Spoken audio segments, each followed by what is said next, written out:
Ahí está. Ahí está grabando. Está bien, pero no fui yo, ¿eh? Fue una de las chicas. Bien, esto en cuanto a la caracterización general, vamos a ir particularizándolo a medida que analicemos la tipicidad en los delitos de omisión. Básicamente, como les dije hace varias clases atrás, si bien la definición de delito es la misma, comportamiento típico, antijurídico y culpable, el contenido de los diversos niveles de la teoría del delito varía en función de la naturaleza del delito en cuestión. Puntualmente, la tipicidad en los delitos de omisión tiene particularidades inherentes a esta forma delictiva y por lo tanto no coincide enteramente con los elementos de la tipicidad propia de los delitos de comisión doloso de resultado, como vimos en las clases anteriores. Desde el punto de vista de la tipicidad objetiva, en los delitos de omisión deben constatarse, deben acreditarse, deben comprobarse los siguientes elementos. En primer lugar, la concurrencia de la situación típica. En segundo lugar, la omisión de la acción legalmente indicada. En tercer lugar, la capacidad individual del autor para poder realizar esa conducta legalmente indicada. En cuarto lugar, la constatación de la posición de garante. Y en quinto lugar, la imputación objetiva del resultado, prácticamente en los mismos términos que la vimos cuando la analizamos en el ámbito de los delitos de comisión dolosa. Repito, concurrencia de la situación típica, omisión de la conducta legalmente indicada, capacidad individual del sujeto de poder realizar esa conducta legalmente indicada, posición de garante e imputación objetiva del resultado. Los tres primeros elementos, lo repito, concurrencia de la situación típica, omisión de la conducta legalmente indicada y la capacidad individual del sujeto de poder realizar esa conducta que omitió, esa conducta legalmente indicada, estos tres primeros elementos del tipo objetivo son comunes tanto a los delitos de omisión pura o propia como a los delitos de comisión por omisión. El punto es que estos tres elementos agotan la totalidad del tipo objetivo de los delitos de omisión pura o propia.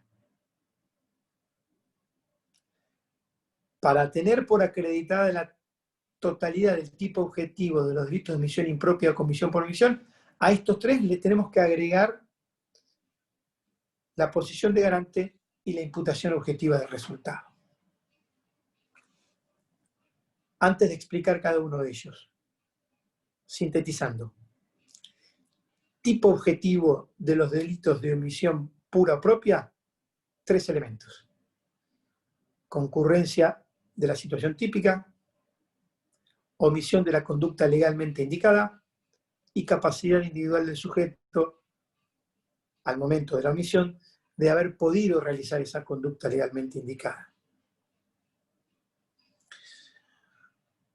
Tipo objetivo de los delitos de comisión por omisión u omisión impropia, los mismos tres que acabo de mencionar, más la constatación de la posición de garante y la imputación objetiva del resultado.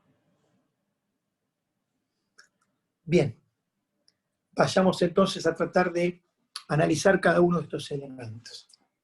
¿Qué es la concurrencia de la situación típica? Básicamente este elemento radica en constatar que en el momento en el que el sujeto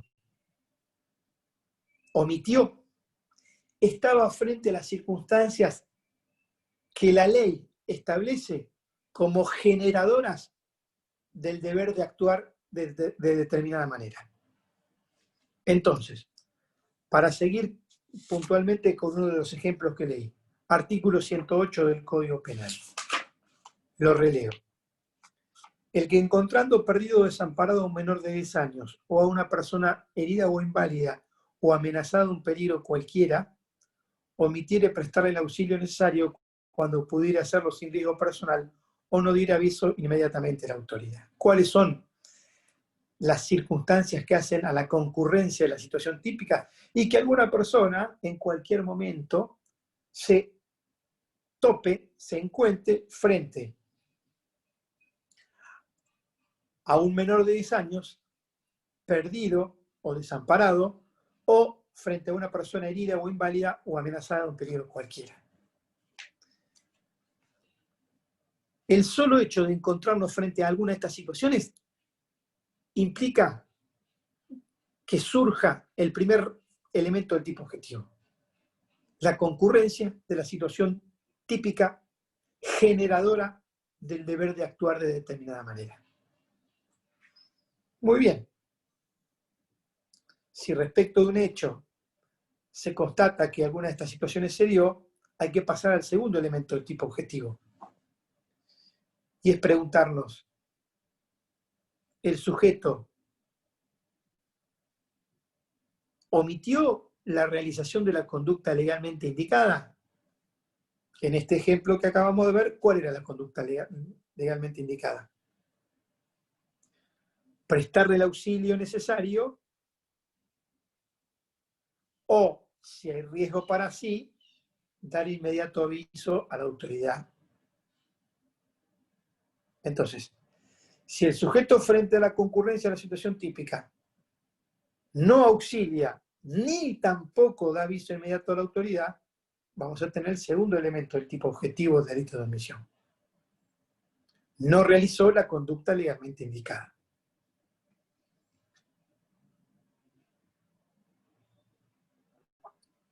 Y esto nos da pie para ingresar a constatar el tercer elemento. ¿Estaba el sujeto capacitado? ¿Estaba el sujeto en condiciones de poder realizar esa conducta legalmente indicada frente a las circunstancias generadoras del deber de actuar de esa manera? Y esto ya depende de las características del hecho concreto, las circunstancias de modo, de tiempo y lugar y las particularidades personales de la persona. Piensen ustedes en el ejemplo de que ese menor de 10 años se esté ahogando en el mar. Y quien observa esta situación es un adulto que no sabe nadar. Entonces, frente a esa situación, uno no puede exigirle que concurra en auxilio, salvo que el lugar donde se esté ahogando el menor sea un lugar evidentemente bajo, que el adulto podía hacer pie y auxiliarlo. Pero si era un lugar donde ese adulto ya no podía valerse por sí mismo con comodidad, porque no sabía nadar adecuadamente y ponía en riesgo su vida, esta primera alternativa no se la podemos exigir. No tenía la capacidad individual de realizar la conducta indicada. A este elemento, los romanos lo denominaban ultra posse nemo obligatur. Ultra posse nemo obligatur. Nadie está obligado a hacer algo que está más allá de su capacidad. Pero la norma ofrece un comportamiento alternativo, que es darle aviso a la autoridad. Si esa persona estaba en condiciones, por las circunstancias del caso, de dar aviso a la autoridad y no lo hace, ya sea porque tenía celular a mano, estaba en un lugar habitado y los guardavidas estaban en las inmediaciones, y a pesar de eso no actúa, claramente tendremos los tres elementos del tipo objetivo del delito de omisión pura o propia.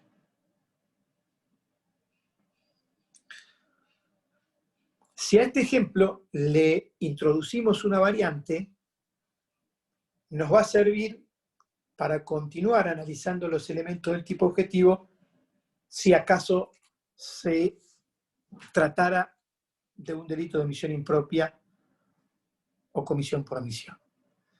Ese cuarto elemento que sigue en el tipo objetivo, como le dije hoy, es la constatación de la posición de garante.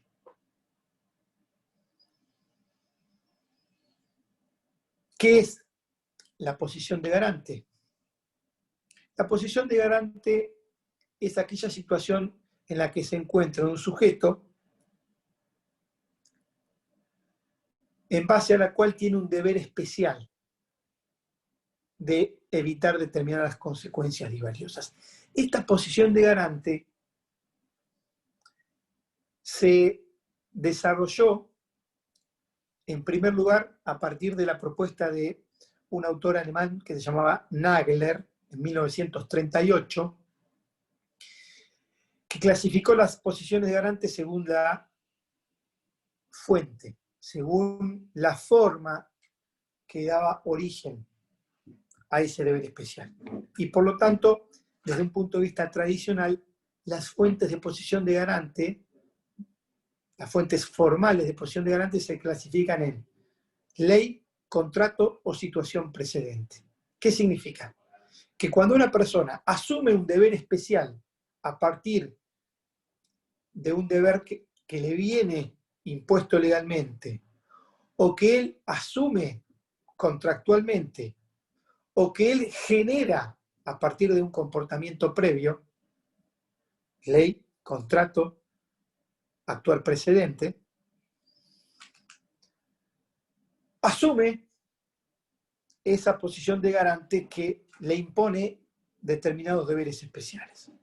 En el ejemplo en el que estamos dando, si quien observa que el menor se está ahogando es un guardavida que está de turno en esa playa, en esa franja horaria en la que se está ahogando el niño, vamos a estar frente a un sujeto que está en posición de garante. ¿Por qué? Porque esa persona contractualmente asumió tal condición y tiene el deber especial de neutralizar todos los riesgos que se puedan generar en el ámbito de su actividad específica en procura de evitar que esos riesgos tengan desenlace en resultados que impliquen la pérdida de la vida o las lesiones de algún bañista. Entonces, si el guardavidas observa que hay un menor ahogándose, omite auxiliarlo, tiene claramente la capacidad individual para hacerlo porque tiene la formación para eso, y en el momento no hay o no se constata ningún impedimento fáctico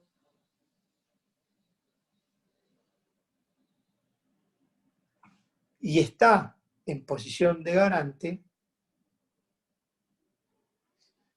deberemos avanzar para constatar el último elemento de la tipicidad objetiva, que es la imputación objetiva del resultado. Si el niño muere ahogado, estaremos en condiciones de afirmar que ese resultado es la concreción del riesgo que el omitente en posición de garante, el guardavidas, no neutralizó y por tanto no evitó, estando dentro de su esfera de competencia, dentro de su deber, no evitó la realización o la concreción de esa consecuencia, de ese resultado. Tendremos entonces, desde el punto de vista del tipo objetivo, todos los elementos de un delito de omisión impropia o comisión por omisión. Concurrencia a la situación típica, no realización de la conducta legalmente indicada, la capacidad individual de poder realizarla, la posición de garante y la concreción del resultado como la concreción del mismo riesgo que no fuera neutralizado ni evitado en virtud de la omisión del sujeto que estaba en posición de garante. ¿Alguien me quiere hacer una pregunta con lo que vengo diciendo hasta acá? Por ahora bastante claro. Para acompañar la lectura está bien, para mí por lo menos. Bien. Lo que tienen que tener claro es que respecto de la posición de garante, las fuentes no solamente se clasifican de un modo formal, sino que también otro autor alemán, Armin Kaufmann, en el año 1959, propuso una clasificación que, si se quiere, procuraba ser más dinámica. No atender a la forma que origina que una persona esté en posición de garante, sino clasificarlo en base a la función, al contenido material de la posición de garante. Y por eso este autor distingue entre aquellos sujetos que están en posición de garante porque tienen el deber de proteger determinado bien jurídico, de aquellos que están en posición de garante porque tienen el deber de controlar una fuente de peligro. Entonces, acá la clasificación es más de contenido material. Deber de protección de un bien jurídico, deber de control de una fuente de peligro. Dentro de la primer vertiente, dentro de la primer clasificación, dentro de la posición de garante en virtud de un deber de protección de bienes jurídicos, se incluyen tres grandes grupos de casos. Las estrechas vinculaciones familiares, padres con hijos, parejas convivientes. En segundo lugar, las comunidades de peligro, es decir, aquellos individuos que asumen y consienten formar parte de una actividad colectiva de riesgo, los alpinistas. Y en tercer lugar, aquellos casos de asunción voluntaria. En el ámbito de los deberes de control de determinada fuente de peligro, también tenemos básicamente tres grupos de casos.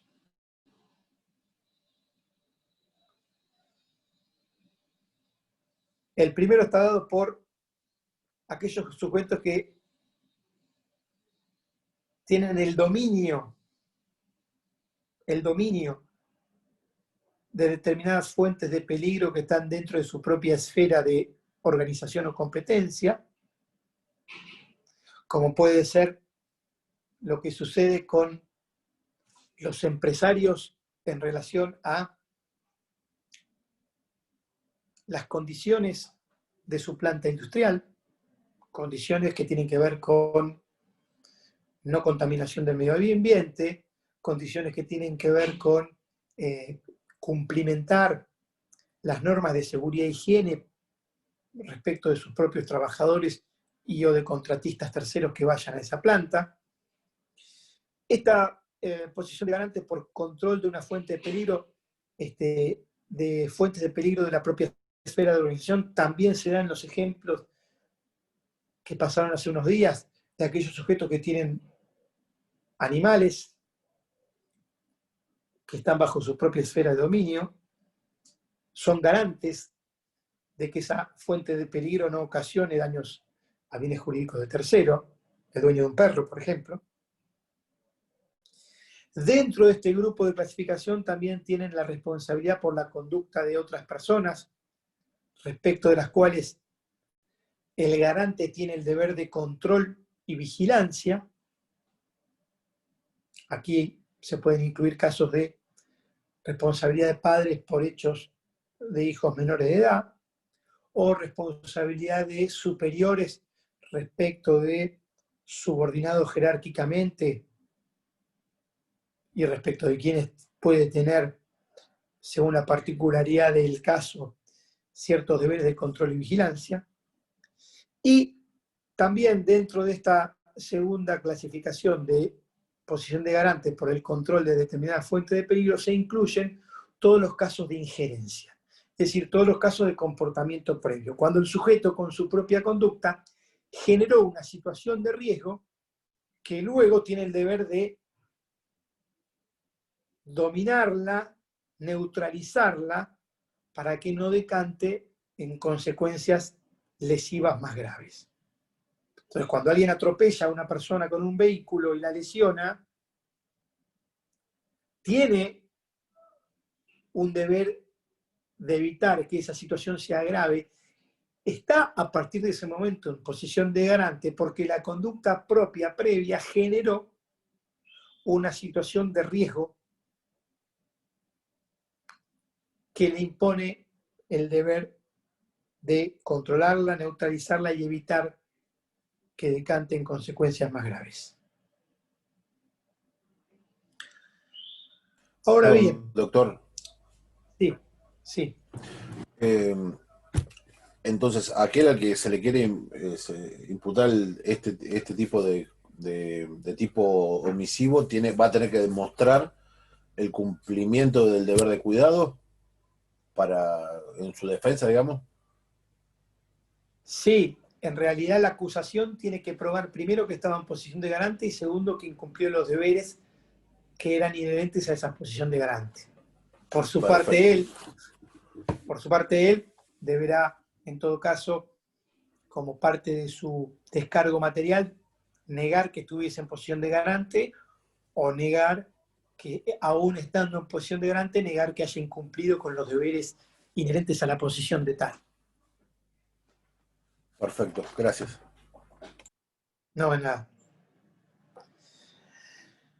Un tema central en la dogmática penal durante muchísimos años fue la discusión del tipo subjetivo, básicamente del dolo, en los delitos omisivos. ¿Cuál era la gran discusión que se generaba?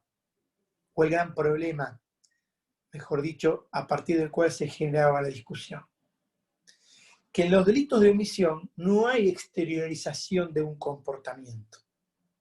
De modo tal que se discutía acerca de la existencia real de un dolo, porque no había comportamiento exterior que lo manifieste. Por eso muchos autores, en este contexto histórico del que estoy hablando, principios y mediados del siglo XX, decían que en los delitos omisivos el sujeto actuaba con un cuasidolo, porque no era lo mismo que el dolo que se manifestaba en los delitos activos o comisivos. Lo cierto es que eso se superó básicamente por el modo en el que ya hemos visto en clases anteriores, por el modo en el que se reformula el sentido y significado del dolo. Esto, en el ámbito de los delitos de omisión, significa que sí existe dolo en los delitos de omisión, solo que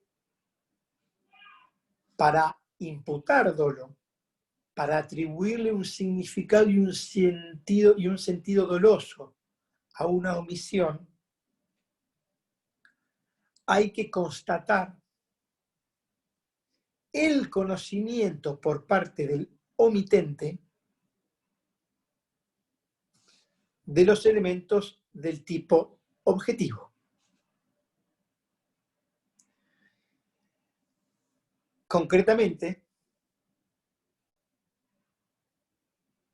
de los elementos, número 1, concurrencia de la situación típica, del elemento número 3, que es el conocimiento de su capacidad individual de poder realizar la conducta legalmente indicada, y además de estos dos, se agrega el conocimiento de la posición de garante en los casos de los delitos de omisión impropia o comisión por omisión. En definitiva, si un sujeto conoce la concurrencia de la situación típica, conoce que puede realizar la conducta legalmente indicada, que está en capacidad de realizarla, y conoce que está en posición de garante, y a pesar de ello omite, se podrá afirmar la imputación, el sentido y el significado doloso a ese omitir, a ese comportamiento omisivo por parte del autor.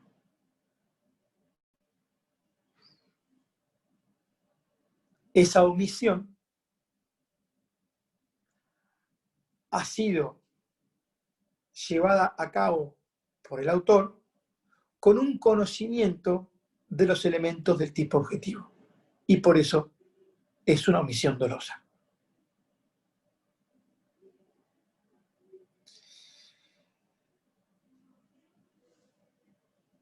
También se ha discutido la admisibilidad de la forma culposa o imprudente en el ámbito de los delitos omisivos. Claramente, eso es posible básicamente en tres casos. Puede haber una omisión, un delito de omisión imprudente o culposa, básicamente en tres supuestos. El primero, cuando hay una errónea apreciación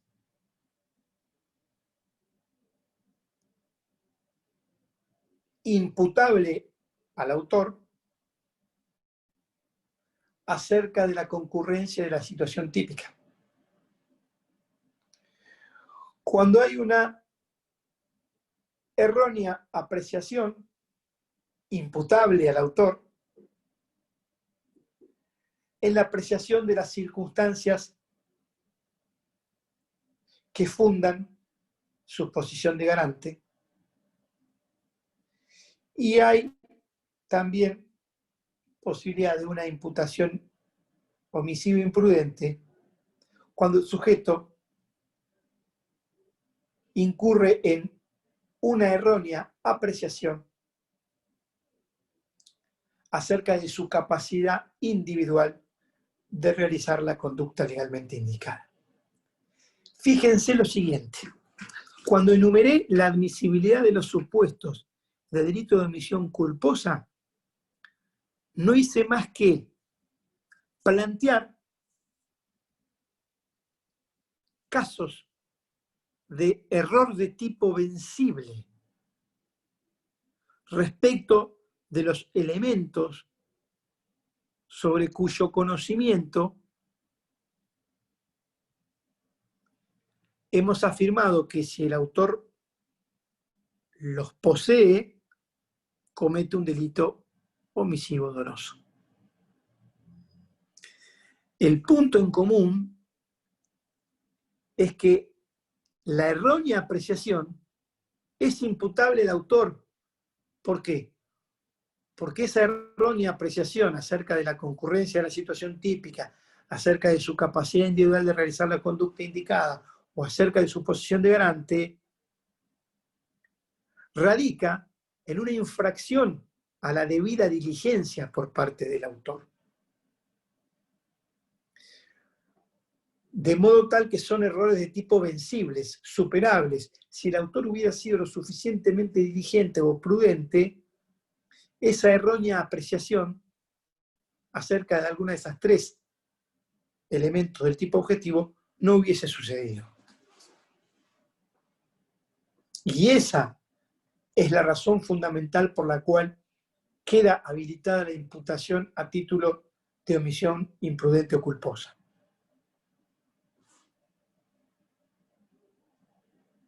Vamos con el ejemplo. Con el mismo ejemplo de hoy para que se entienda bien. Si una persona o el guardavida, vamos a ir en paralelo, para trabajar los dos supuestos delitos omisivos, delito de omisión pura o delito de omisión impropia o comisión por omisión. Si una persona común o el guardavidas, al observar que un menor se está ahogando, erróneamente cree que se trata de una broma porque ese menor estuvo jugando durante toda la tarde a hacer esa broma con sus amiguitos,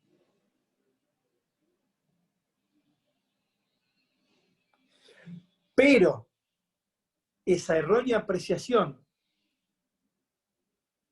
es superable o vencible con una conducta diligente, es decir, si tanto el hombre común y sobre todo si el guardavidas hubiesen prestado la debida diligencia y hubiesen advertido que ya el niño se encontraba en un lugar de la rompiente en donde no era posible hacer una broma porque no hacía pie. Hubiesen despejado esa errónea apreciación y se hubiesen dado cuenta que era real esa concurrencia de la situación típica que exigía el deber de actuar en auxilio de ese menor. Respecto al siguiente elemento, puede darse que el hombre común crea que en el lugar donde el niño se estaba ahogando no hace pie. Y como él no sabe nadar, no va en auxilio. Pero una debida diligencia tal vez hubiese permitido advertir que en realidad el niño estaba lejos de la orilla, pero en un banco de arena en el que el adulto hacía pie.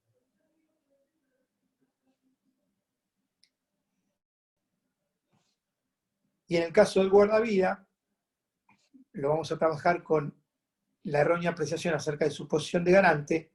Puede suceder que el guardavidas erróneamente crea que ese día su turno concluía a las 19 horas y se retira de la playa.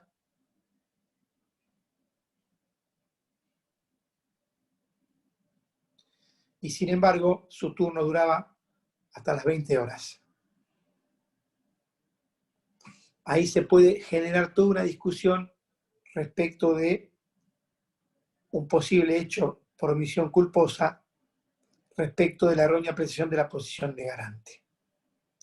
Si bien no son casos usuales, desde el punto de vista estrictamente teórico-dogmático, lo debía mencionar y debía hacerles ver que es admisible la forma culposa o imprudente en cualquiera de las dos variantes de los delitos omisivos, tanto de un delito de omisión pura o propia como de un delito de comisión por omisión u omisión impropia.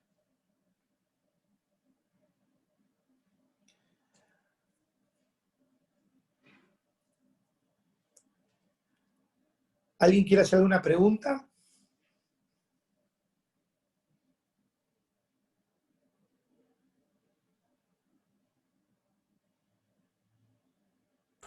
Por ahora venimos bien, doctor. Bueno, lo que sí me restaba por mencionarles, porque me parece que es un punto importante, es lo siguiente. Nuestro Código Penal argentino no contiene ninguna norma, ninguna cláusula que especifique, que determine la posición de garante. A diferencia de lo que sucede en los códigos penales más modernos, por ejemplo, el artículo 11 del Código Penal español, que los invito a que lo googleen, lo busquen y lo lean, porque es muy didáctico, enumera circunstancias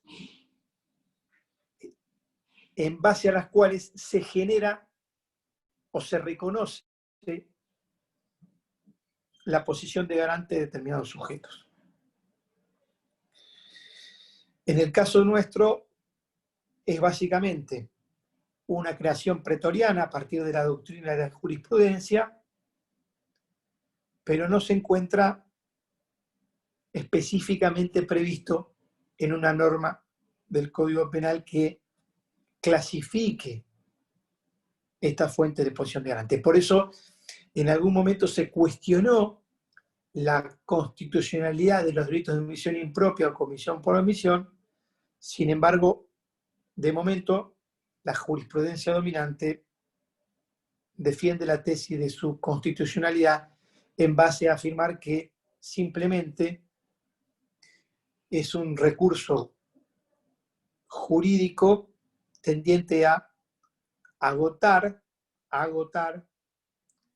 el contenido prohibitivo de los tipos penales. Ejemplo,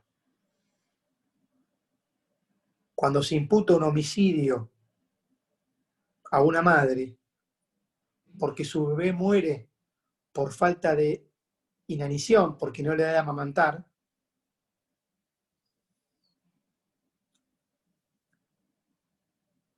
se afirma que el matar a otro no se limita a los casos en donde la muerte se provoca a través de un comportamiento activo, sino que el matar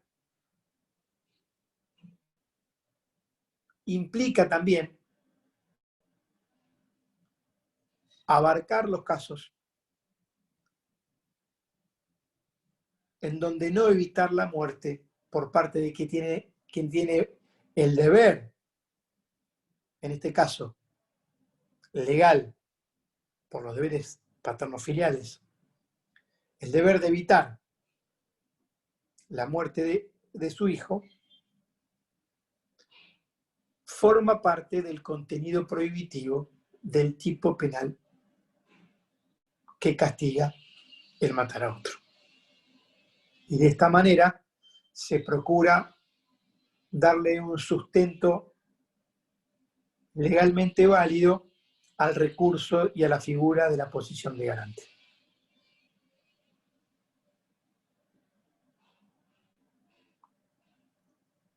Creo que con esto van a tener lo suficiente como para poder, en todo caso, profundizar el estudio con los manuales correspondientes e incluso despejar las dudas que les pueda generar esta temática vinculada con los delitos de omisión. Perfecto, doctor. Si no Muchas gracias. Si no tienen ninguna inquietud, nos estamos viendo la semana que viene. Muchas gracias. Sí. ¿Qué pasa con el caso de una madre, digamos, una madre con su hijo que, digamos, podría fallecer al nacer o por alguna circunstancia? ¿Tiene un deber de garante también? O sea, tiene un deber de garante, obviamente tiene un deber de garante, pero digo, ¿puede ser exculpada por la muerte de ese niño? Digamos. Estoy pensando en un caso. Estoy pensando en un caso de. Hay una película en Netflix que salió hace muy poco de Cecilia Roth, que una empleada doméstica, para no trabajo, está embarazada, tiene al hijo y el hijo fallece, ¿no? Y la culpan de homicidio, digamos.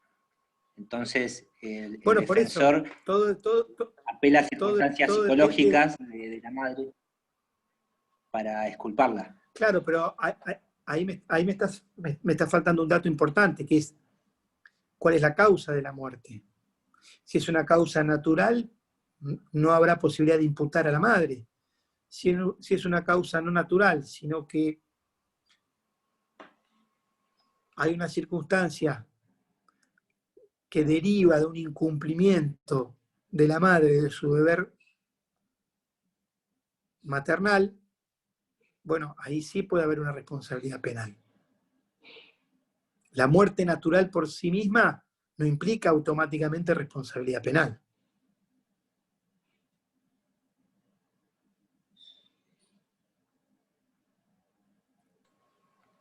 Sí, entendido, doctor. Muchas gracias.